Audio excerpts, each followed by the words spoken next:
राधे राधे भक्तों, इस बार आषाढ़ मास के कृष्ण पक्ष का पहला प्रदोष व्रत 23 जून को है। यह व्रत सोमवार को पड़ने के कारण इसे सोम प्रदोष व्रत भी कहा जाएगा। इस दिन भगवान शिव और माता पार्वती की पूजा की जाती है। सोमवार के दिन पढ़ने से इस व्रत का विशेष महत्व है। तो आइए जानते हैं इस व्रत की व्रत कथा। यह कथा प्रदोष व्रत के दिन भगवान भोलेनाथ की पूजा के समय ये अवश्य पढ़नी चाहिए। प्रदोष व्रत के दिन पूजा के समय जो भी कथा पढ़ता है उसकी सारी मनोकामना पूर्ण हो जाती है।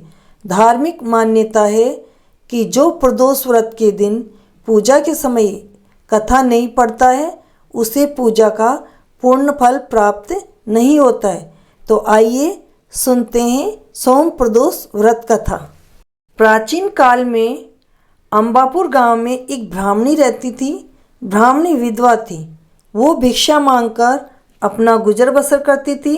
एक दिन भिक्षा मांग के लौटते समय उसको 2 बालक मिले। ब्राह्मणी दोनों बालकों को घर लेकर आ गई। ब्राह्मणी बालकों का लालन पालन करने लगी। समय बीतता गया। दोनों बालक बड़े हो गए।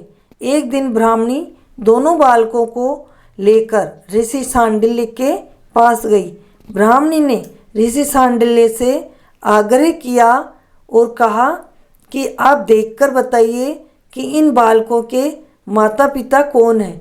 तब ऋषि सांडिल्य ने ब्राह्मणी को बताया कि ये दोनों बालक विदर्भ नरेश के राजकुमार हैं। गंधर्व नरेश ने विदर्भ नरेश को युद्ध में पराजित कर दिया, जिसके बाद उनका राज्य छीन लिया गया। दोनों बालक राज्य से बाहर कर दिए गए। यह सुनकर ब्राह्मणी ने ऋषि से वो उपाय बताने को कहा जिससे दोनों बालकों को उनका राज्य मिल सके। इसके बाद ऋषि सांडिल्य ने उन्हें प्रदोष व्रत के बारे में बताया।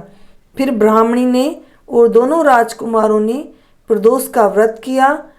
उन दोनों विदर्भ नरेश के बड़े राजकुमार अंशुमति नाम की कन्या से मिले। दोनों ने विवाह का मन बना लिया। जब इस बात की जानकारी अंशुमति के पिता को मिली तो उन्होंने गंधर्व नरेश के विरुद्ध युद्ध में राजकुमारों की मदद की। इससे राजकुमारों को गंधर्व नरेश पर विजय प्राप्त हुई।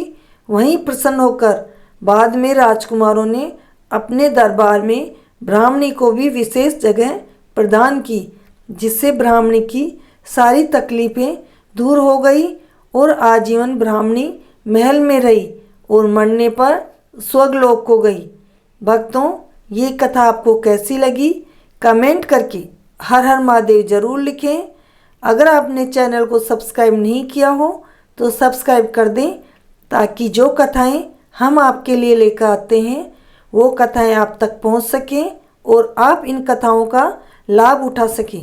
राधे राधे। जय श्री कृष्णा।